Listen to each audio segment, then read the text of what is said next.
Bonjour les filles, hello girls, j'espère que vous allez bien, c'est Mona.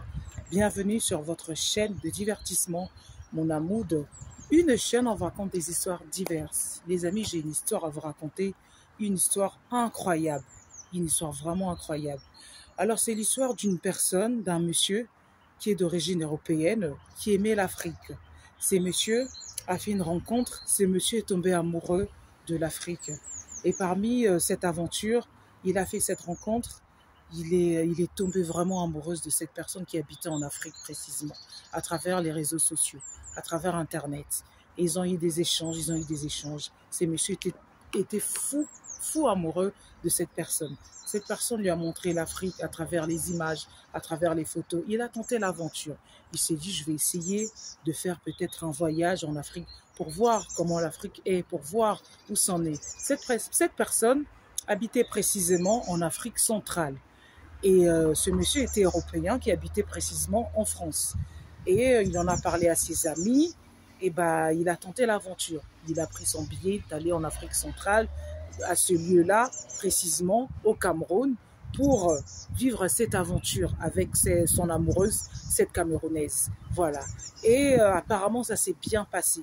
Le premier voyage a eu lieu, c'était beau, il a aimé les Camerounais l'ont apprécié. C'était vraiment cet échange culturel entre la France et le Cameroun.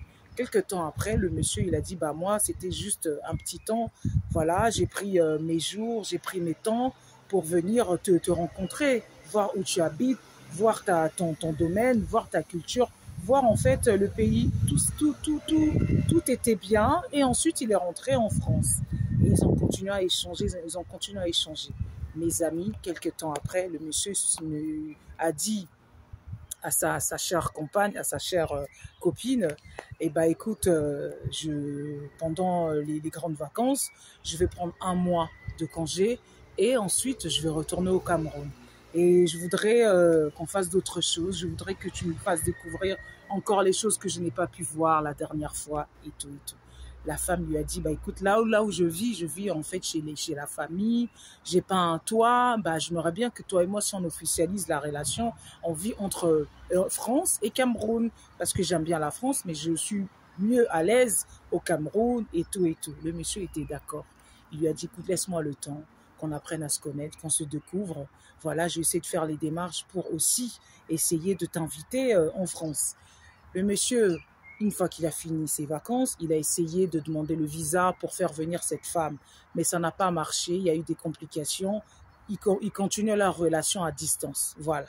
Quelque temps après, la femme lui disait que moi, j'aime bien là où je suis, c'est pas grave. Si j'ai pas pu obtenir le visa pour venir en France te voir. Toi, tu peux venir me voir. Tu fais des allers-retours et tout. Et si toi et moi, ça marche bien, c'est plutôt, il y en a un qui va quitter un pays pour rejoindre l'autre. Apparemment, après études, après 1000 réflexions, c'était plus avantageux que le Français quitte la France pour vivre au Cameroun. Ils ont essayé de faire des choses, ils ont essayé de mettre des projets en place. Apparemment, ça a marché. Ils ont obtenu un petit restaurant et une maison. Et qu'est-ce qui s'est passé, mes amis? Cette femme avait rien. Cette femme connaissait le pays, connaissait un peu le marché, connaissait un peu le système. Ils ont tout fait, ils ont obtenu des locaux, un lieu pour leur petit restaurant, leur petit commerce. Ça a commencé à marcher.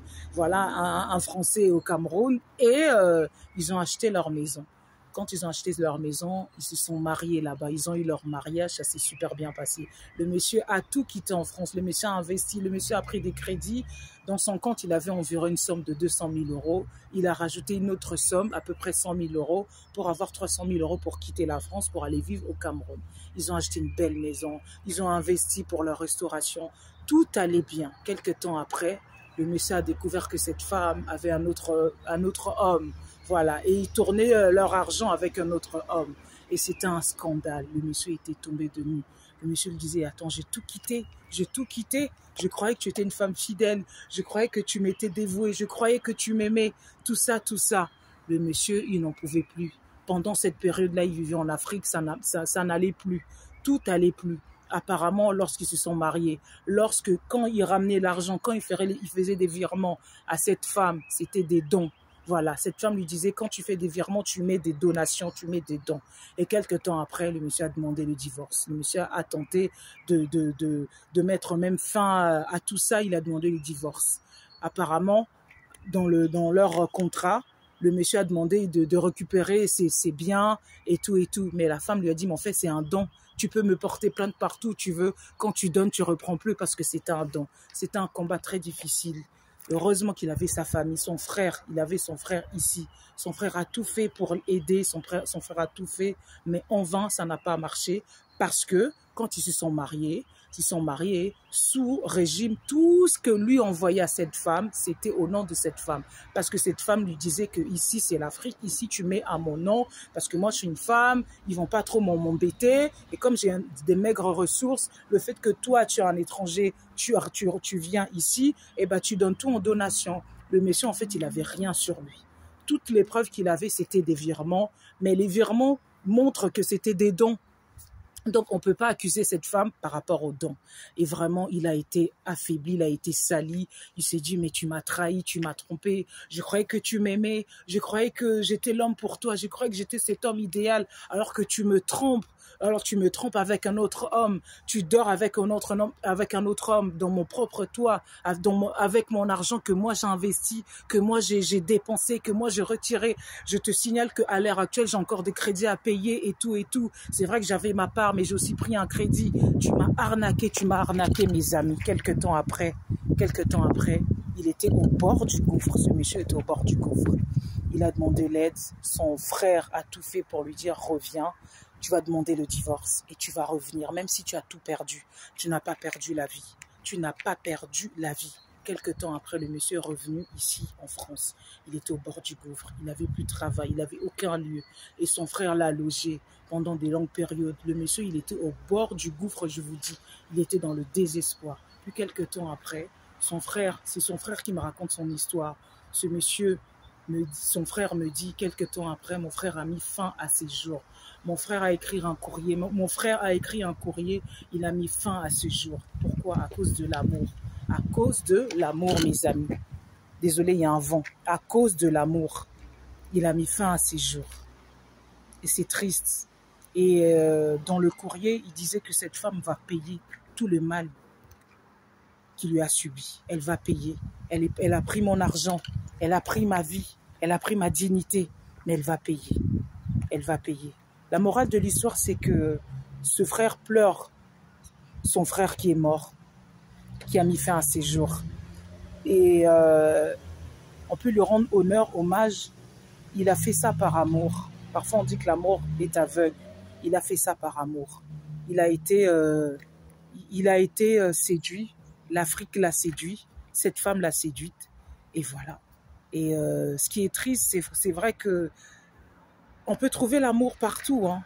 En fait, l'Internet ou les réseaux sociaux, c'est pas le problème. Voilà, c'est un canal. Le problème, c'est la personne.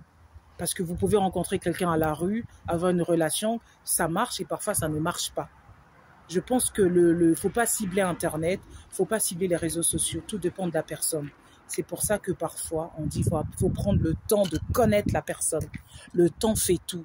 Faut prendre le temps de connaître la personne.